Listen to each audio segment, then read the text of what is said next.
Janky Bote sa Dumules! Paspas ang dagang saknaan, minunod usab ang pagitib sa mga balita. Way huno ng mga personahe sa News and Public Affairs Department sa paghagpat sa mga balita ikan sa pagkaumol nini ngadto na sa labing uwahing kalambuan sa balita o paghatod ini kininyo pinaagi sa Dumules News Roundup! Dumules News Roundup ang hiniusap paghatod sa balita karon o makalambuan nini dinhi sa Dumules News Roundup!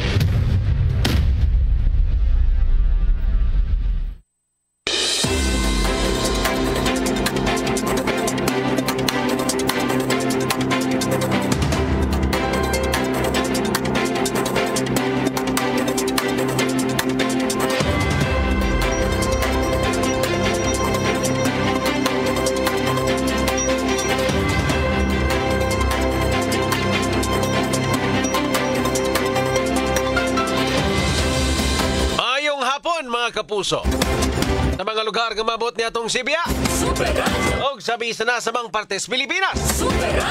Welcome to sa laing edisyon ng atong tulumanon. Inyong tulumanon mga kapuso, ang Dumules News Roundup. Adlaw karon nga Huwebes, Agosto 21, 2025 mga kapuso. Kami mag-ubanhas pagtukian ni mga dagkong iso sa lokal, national ug international.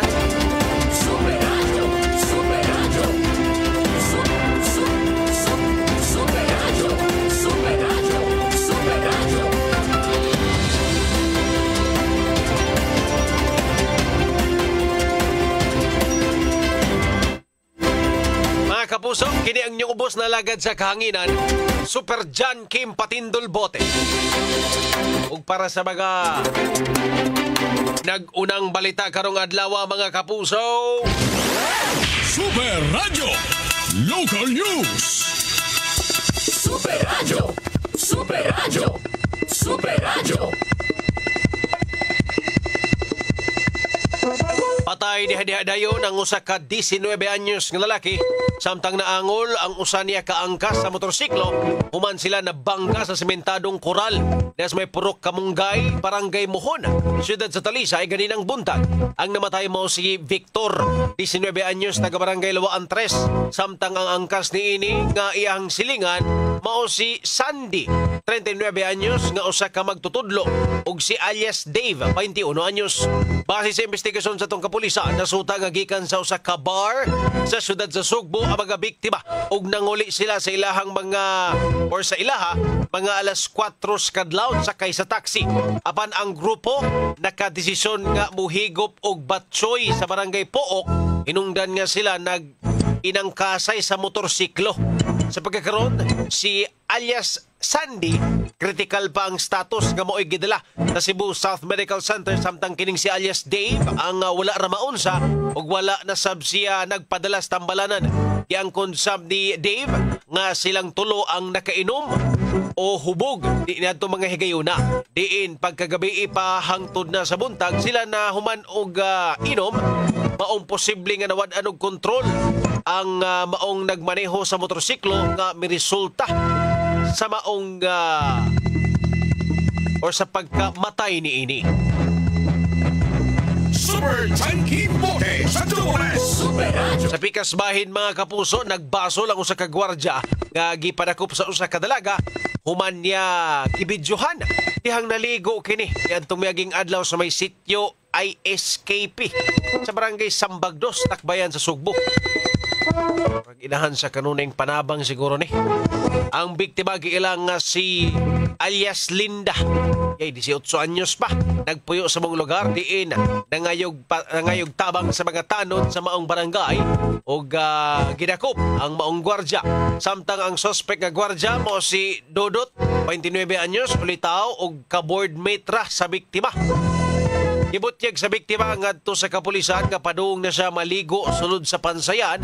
Apan sa paghubo niya sa iyang pajama, iyahang nakita ang cellphone nga kapatong ug nakaon ang video. Sa pagsusi niya sa mong cellphone, iyahang nasakpan nga sa iyahara kining boardmate nga gwardya.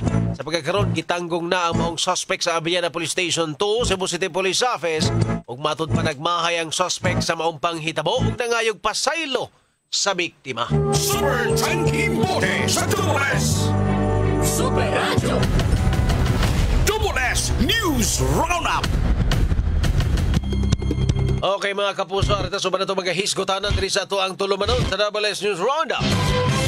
Super Radio. Naon sa tining gwardya be nga nasakpan nga sa namuso video mga kapuso no ikuhaan niya og video ang maong babae pero kamao sa engineer kay magibilin raman niya ang cellphone no wala siya dito. Iya ra siguro ang gibilin gion basin public CR po ni no common nga CR engineer mo may tawag na diba common saan ta nabantayan man saom sa nanimo sir oy kabata pa ani imong gibiktima no luoy taon kayo mas luoy ka.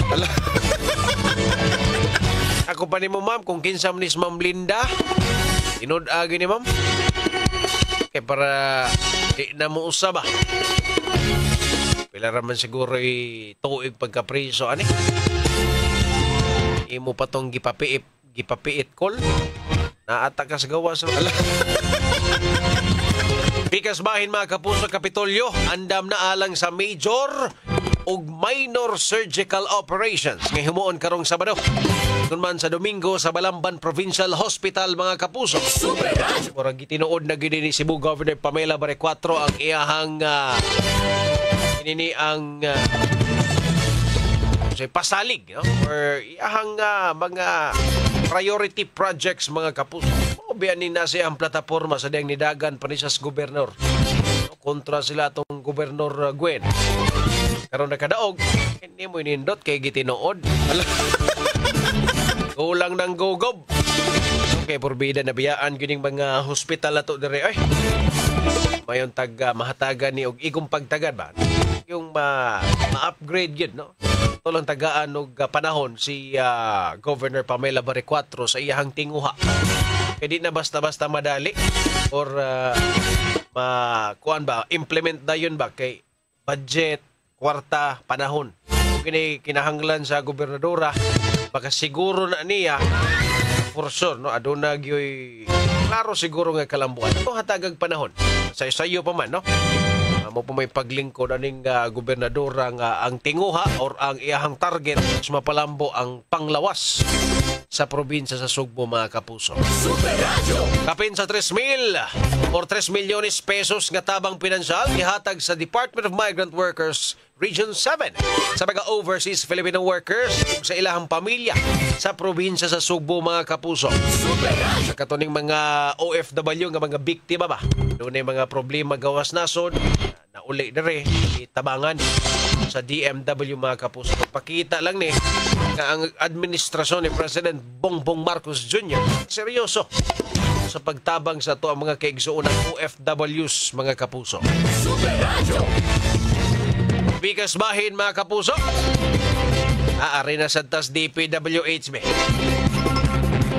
Magtama human engineer. Kahapon pa na sigdok-dok ano nila.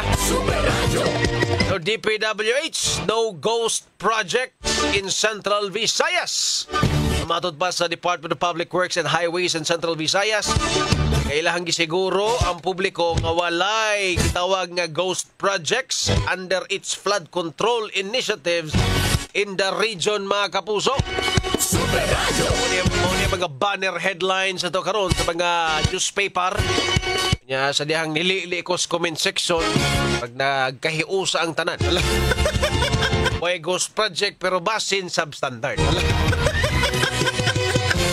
Mogay mga comments no imong basahon dito mo comments no, sa mga newspaper outlets nga mga Facebook maskin sa uban natong mga kaubanan sa media mga kapuso muli lang ka regarding raaning mga projeka flood control dilian ning comment section dito moog yoy mga komento. Nakapangutana sa atong amigong engineer mga kapuso kay naka-engineer, naka-eskwela sa tag-engineering, so na civil engineering da sa Cebu, CIT, no? CIT yung mga kapuso. Shape lang kog communications, pero di maginako kaya ning math. Pagdigin para nako ning engineer pero nakahimo kog mga amigo dito. Nakapangutan nata sa itong mga amigong engineer na karon nga kasamtangan na as mga ilahang tagsa-tagsa kabaga construction firm, mga kapuso. I think mga private firms na ning pantrabahoan nila. Pangutan nata akong gipakita ang picture sa diyang nahugno ba. Kung ipapangutan na engineer. Do. So may tanaw ni mo aning picture. Ay, akong ipangutan na ganin ang buntag, no? Noon nga istorya, pangutan. Kailan na itong pangalan kay naabi ni sa industriya, no? Sa kontraktor, no? Itong pangalan. Ano siya nga, asa ito iyang comment, no? Ako ning basahon kay kinigikan gyunis engineer. Ha? Engineer gyunis istorya, ni dili ni basta-basta nga tao lang nga kuha niya. Dili po ni sa basta-basta nga classes engineer, kay civil man siya ni. Dili man ni ka ng uban nga wali labot, kini ang civil, gina for construction, gina mga kapuso. Sa di akong basahon ni iyang comment, mga kapuso, di lang tani siya nganlan. Okay, ang iyang first nga comment, no? First comment lang niya. Akong gipakita ang plano, ang katong nahugno, no? Ni comment siya sa plano. Yeah. Okay man ay ilahang plan. Tawag niya nako kay book man. Okay man ilahang plan book. Ang problema ako nakita aning implementation kay klaro man kaayong nga substandard pagkatrabaho ang riprap.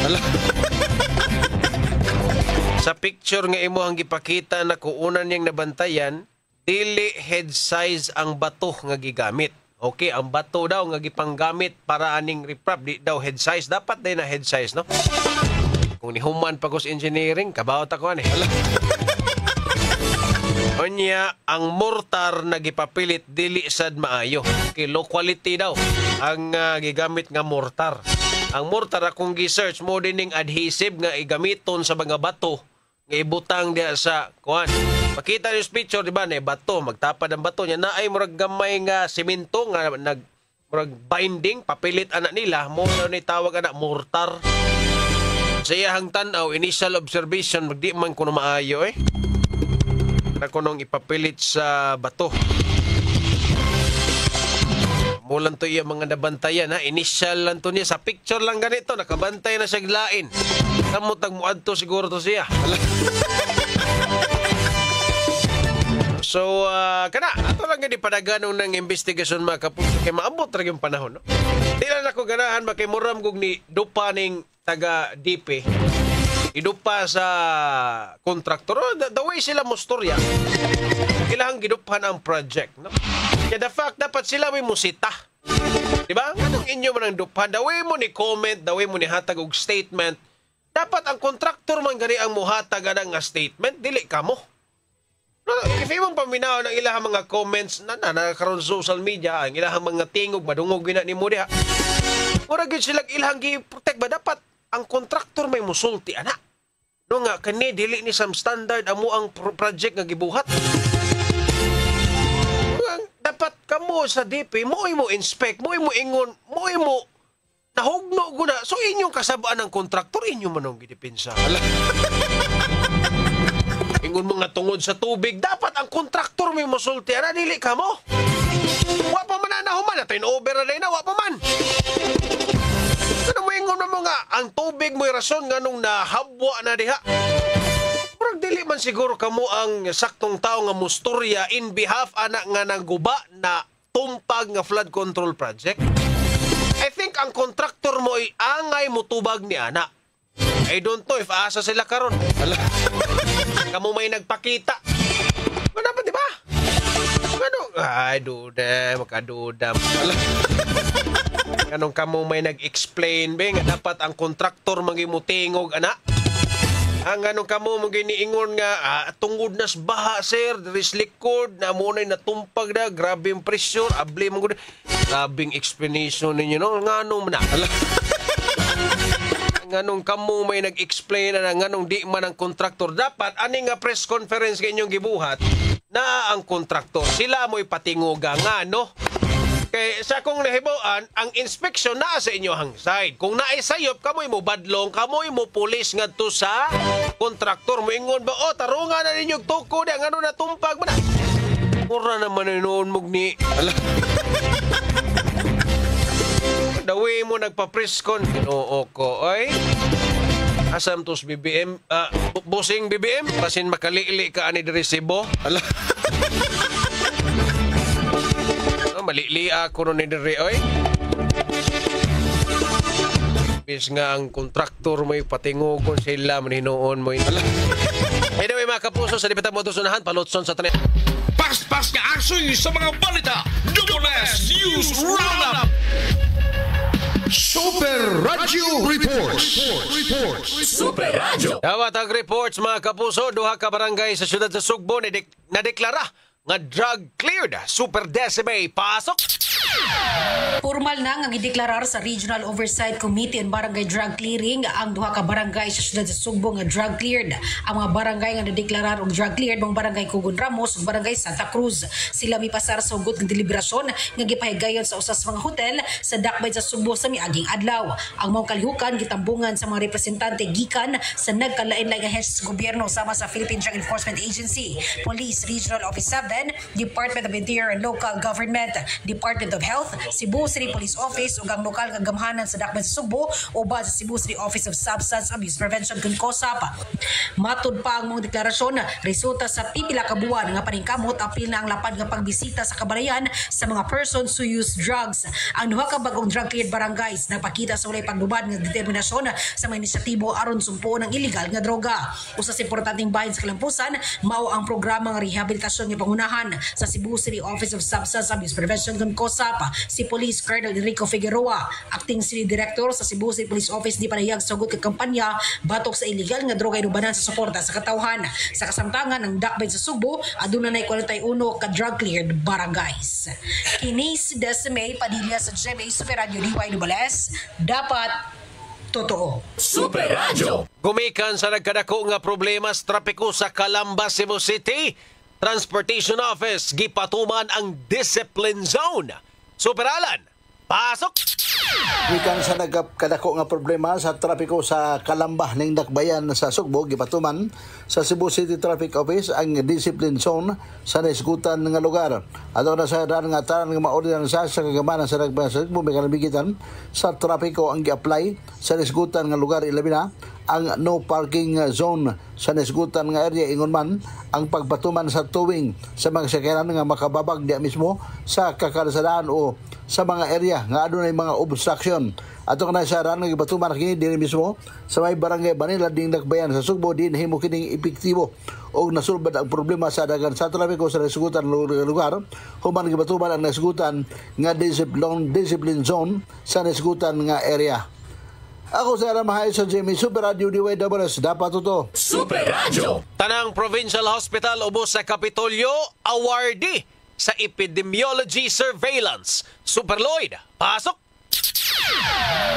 Dakong garbo karon sa Kapitolyo pinagi ni Dr. Nicky Catalan nga ang tanang mga provincial hospital nga upat ka buok, Balamban Provincial, Danau, Bugo ug ang Karkar nakakuha kini og award nga pulos bulawan or gold awards parte og surveillance sa mga sakit ug kini mao ni ang unang gipahigayon nga awarding sa gitawag og Regional Epidemiology Award nga gihimo sa taga DOH ug sumpay nini nanawag si Dr. Catalan nga kinahanglan nga ang DOH pinagi sa surveillance system abagan kini sa tanang mga stakeholders labi pa sa mga gobyernong lokal. Kini si Lloyd Suarez sa Jimmy Super Radio DYWS, dapat totoo.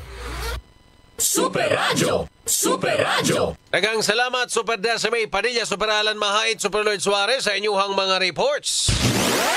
Super Radio Weather News. Mga kapuso, alang sa update sa dagan sa panahon, nasa ato ang linya si Sir Manny Jan Agbay sa Pag-asa-Mactan. Sir Manny, maayong hapon. Yes, may hapon sad sa John Kim. Huwag si mga hintig paminaw mo ko na itong latest weather update para sa arong gabi una. As of 3 p.m., mga itong gimonitor nga low pressure area, kaya nasigpatan kini nga nasa 435 km east of Baler, Aurora. Huwag sa pagkakaroon kini nga low pressure area na ni medium chance nga may mga sa kabagyo sa sunod nga 24 oras. Sa lang bahay ng Southwest Monsoon, kuning habangan ang mga kuning nakapekto din sa Visayas, sa Mindanao, ug sa western section sa Southern Luzon. Ug tungod ani, tiwok Metro Cebu, lakip na ang tibok probinsya Sugbo sa sunod nga 24 oras, kay makas na dita og madagumon nga kalangitan nga mga katag-katag nga mapagulag mga palundong kinat ug tungod kini sa habagat. So posible ang mga flash flood ug landslide sa mga flood-prone areas din sa Metro Cebu ug lakip na sa mga mountain barangays. Ug para sa kimlang sa hangin ug sa kadagatan, ang tibok Visayas makis na ang hinay nga doon sa kasarangan ng hangin nga nagagikan sa bugadang sadpan din ang balod sa atang karagatan malinawon nga doon sa kasarangan ang mga pagbalod nga wasan lang ko ng mga tanduson sa dagat nga posible makamugna og mga dagkong pagbalod. Din sa Sugbo tong dagat, minunas kini alas 5:05 sa hapon ug motawag kini karon alas 11:55 sa gabi. Temperatura sa Sugbo 26 to 31 degrees Celsius. Atong sunset karong alas 5:59 sa hapon ug atong sunrise ug alas 5:35 sa buntag. Ug mo lang ato latest gikan diri sa Botas pag-asa kini si man nagbay naing hapon. Mga kapuso, ang update sa dagan sa panahon pinagi ni Sir Manny Jan Nagbay mo nagtapos sa first portion ng atong tulumanon dinhi sa Double S News Roundup. Sa di pa matusunan mga kapuso ato sa lipalotso ng ato ang mga commercial. Sa mga balita ikan sa Cuerpos Kapulisan ug bisan asang suok sa katiligban. Double S News Roundup.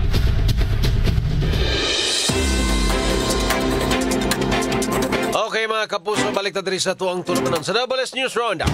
Yapon, kini ang inyong ubos na lagad sa kahanginan, Super John Kim Patindol Bote mga kapuso. Super Radio.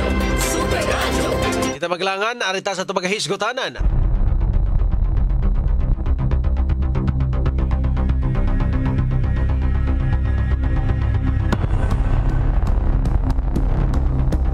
So si Senator Ping Lacson mga kapuso sa iyang privilege speech na siya gibutyag, no? Expose mga kapuso. Expose nga marag na natay idea ni ini pero wala gid ta kay ba kung pila gyud ang breakdown. I-mention ni Senator Ping Lacson mga higala nga dili tanan nga budget para sa usa ka construction or kanang trabaho, no? Nga makuha sa usa ka kontraktor, paingon sa kontraktor. No, dili na 100% matud pa ni Senator Ping Lacson. So sa speech or privilege speech ni Senator Ping Lacson mga higala, matud pa sa maong senador nga actual implementation is more or less naara lang sa 40%. Kung maghimo tagbasihan, sa 1,400,000 na lang ang magamit sa construction or sa proyekto. Asa man ni paingon ang 600 million? Ato lang ang gihimong basihan, pang comparison lang ang 1 million. Timbutang ang project is 1 million, sa giingon ni Senator Ping Lacson, more or less 40% na lang ang magamit sa actual nga proyekto, more or less 400. Asam ni paingon ng 600? 5% sa VAT. 2% withholding tax. 1% bond and insurance. 1% material testing. Okay, muning mga common kayo nga kuan engineer nga gastuhonon. Nya 8 to 10% contractor's profit. No, kinsa man say negosyanteng di gusto mo kita or kanang magnegosyo di mo kita. So kini atong unang gipang mention common nga kaltas sa budget. Kining 5% tax, 5% VAT, 2% tax, 1 bond and insurance, 1% material testing, 8 to 10% nga contractor's profit or kita sa nidawat nga kontraktor. That murag mo na pinaka-common or normal nga bawas sa kinatibok ang budget sa usa ka proyekto, mga kapuso. Kung sa may dili normal. Matud pa rin Senator Ping Lacson, 8 to 10% sa district engineers. Ako Osbon, 8 nga to sa 10% sa district engineers. Tapos sila gitawag nga 2 to 3% reseta. sabot na ning reseta Senator Ping. Nya 5 to 6% Bids and Awards Committee. 0.5 to 1% Commission on Audit. Unya, 5 to 6% passing through or parking fee. Ala. Kani mga terminuha nga sila ray nakasabot. Unya, ang pinakadako is 10 Ala. 20% to 25% sa funder or sa nihatag og budget. In short, sa politico. Ala. So kung kinsa may nihatag aning budget, siya mo'y makakuha sa 20 to 25% mga kapuso. So 40 na lang. Ikaw, kontraktor, ang kwintada ni mo sa usa ka proyekto ing ani untop, di ba? Kay kung imong pasobrahan, di makakadaog sa bidding. Ala. Pero siyempre, lowest bidder. No, kada kung tarong nga klase sa bidding ha. Inarabi uban nga insertan lang mga way klaro nga bidder nya ikay padaogon. Ala. Inatong hisgutan para ni sa tarong nga klase sa bidding. Bidding. Siyempre, ikaw, kontraktor, mo bid ka, imong kwintahon, pila. Okay, simento, kabilya, tao, equipments, okay, total. Imo sa naon, saom na ko pagdaog sa bidding. So, imong minusan. Kaya sa government, lowest bidder man ta. So, pilion, hashasan to mo, kuhao na mga, kung pwedeng maminusan pa ang imuhang kwentada, pwede. Inig-file mo na, ato yung butang ikay makadaog.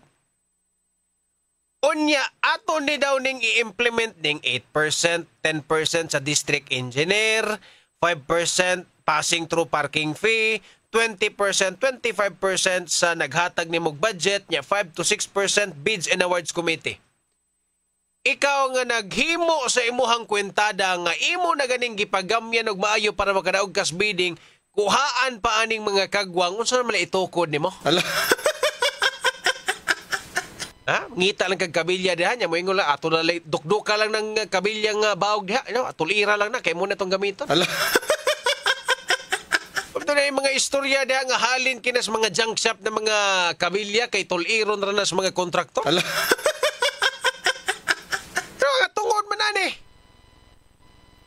Negosyo guni. Ikaw, kontraktor, di ka sa kaganahan nga maapiki ka. Negosyo gina imong gisudlan. Sugot ka, magnegosyo ka, pero palugi. Ala. Wa sa siguro mo sugot nga maalkansi ka. No. Negosyo kam kita, juga yung saan ng pagkita.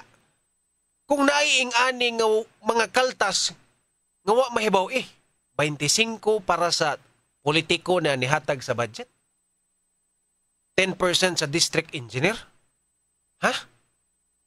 Ikaw, kontraktor, mangita sa gyud paagi para matuman ang ilang gusto.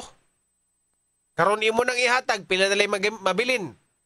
Matud pang Senator Ping, 40% na lang sa kinatibok ang budget. Ikaw, kontraktor, saan na nimo pag-implement?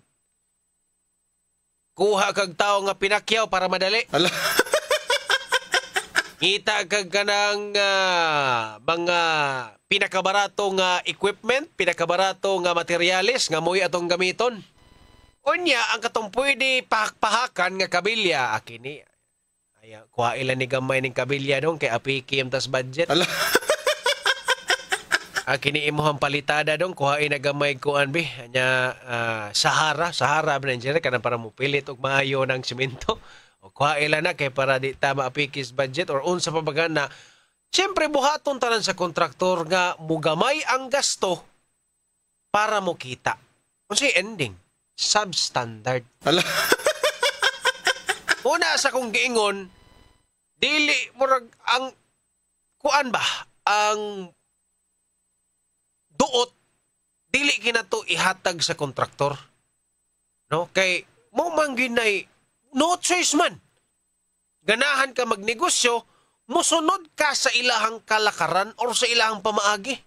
Kaya kung di ka ganahan musunod, ay nalang pagnegosyo. Ala. Maura gina. Napapadaw ni hibong kung anong gidok-dok man tanig maayo ng mga kontraktor. Pero anyway, mo dihaman mo nagsugod, okay. Kung natong tambag sa mga kontraktor, suka po mo diha. Kamu may gidok-dok, inyohang pangan may naadiha. Okay na mo, sugot na mo. Nga inyohang pamilya, inganaon? No? Kwarta na, inganaon lang. At risk ang inyohang negosyo nga inyohang gitukod pila na katuig ang nakalabay. Sugod pa mo ginagmay, karon dako na mo, dukdukon mo maayo tungod sa ilahang kalaki. Suka mo. Matod pang Senator Ping Lacson na naman ko mga kontratista, kontraktor nga gustong musuka. Na po yung mga district engineer gikan sa Department of Public Works and Highways nga gusto pong musuka. Mutog-ana ngadto kang Senator Ping. Nabalaka lang sila sa ilang seguridad. Munang gusto ni Senator Ping karon nga maprotektahan ang kining mga kontraktor nga gustong musuka, gustong mutug-an kay para makita ng katag. Unya, nanawagan po ning ubang mga senador ngadto sa Secretary sa Department of Public Works and Highways kon DPWH. Naanam din mga ghost project. Naanam din ni mga palpak na flood control projects nganong naa pa man kadiha. Nganong di pa man gyud mo resign, di pa man gyud mo naog. Dipinsahan pa man gyud no babaga. Marag mo explain pa ba? Sakto ning ubang senador, si Senator Kiko Pangilinan to ni nangutana ba? Oh, naman di mga ghost project sa flood control. Naam di mga palpak nga flood control project nationwide, dili lang usa ka lugar, tibuok Pilipinas. Naa. Nganong naa pa man kadiha? Nganong wa pa man ka ni resign? Ang tubag sa sekretary, nagtuo pa siya nga nisalig pas BBM niya. Paita Japan pa ni, gamayng asom, resign naman to sa Japan. Chris Ato, grabe ay. Paaboton pa gid ba nga magpabulgar na gid tanan ba? Lingkod lang, hala, lingkod lang diha, ay lang sa gawa kay wa pa. Duphi lang sa na diha kung unsay maduphan mo.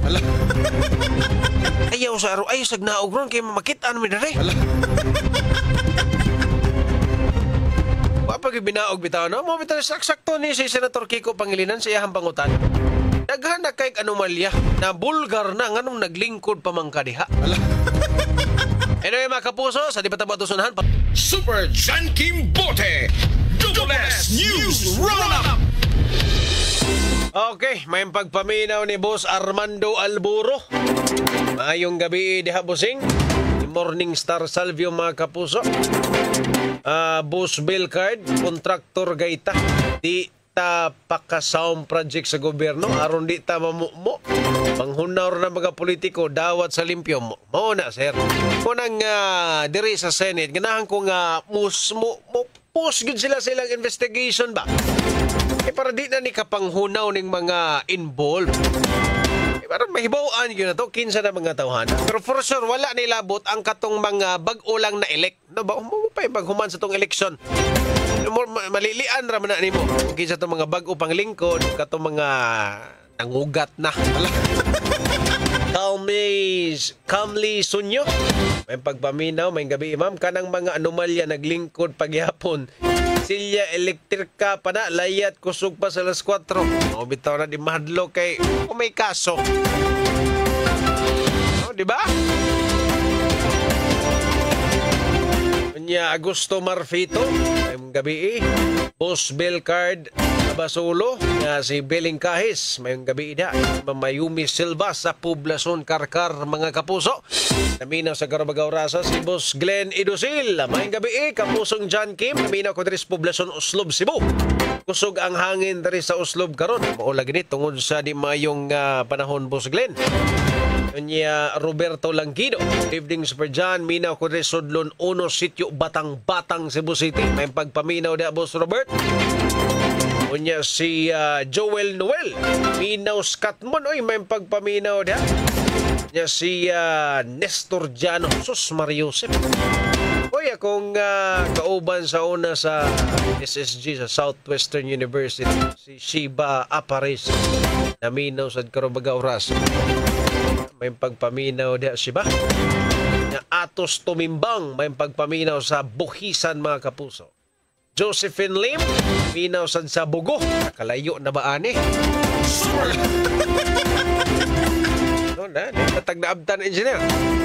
O pag ni chat ning mga tagalite nga naminaw sa karon mga oras. Os Requillo Arnel sa Bliss. Labangon. Kanya si Ma'am Mercy Lauronilla de Astipulo, Mandawi City. Si Ma'am Matilos Evelyn. Sining sa Suba, Basbas, Lapu-Lapu City, mga kapuso, may pagpaminaw. Kanya si Monter Jojo Ligwis sa Leyte, mga kapuso. Di ara. Ni-like na. Kusas pinakalayo na to nga listener, mga kapuso, dito sa Leyte. Ang gabi, busing may pagpaminaw. Si Boss Julius Eco, no? Leyte man po to. Ano yung mga kapuso nga nagitiigong oras diri sa to ang tulumanon sa WS News Roundup sa gihapon. Kini ang inyong ubos na lagad sa kahanginan. Super John Kim Patindol Bote, mga kapuso, at tangi ang 24 oras mo sunod na. Maayong gabi, mga kapuso, dagang salamat. Mga kapuso, dapat totoo. Double S News Roundup.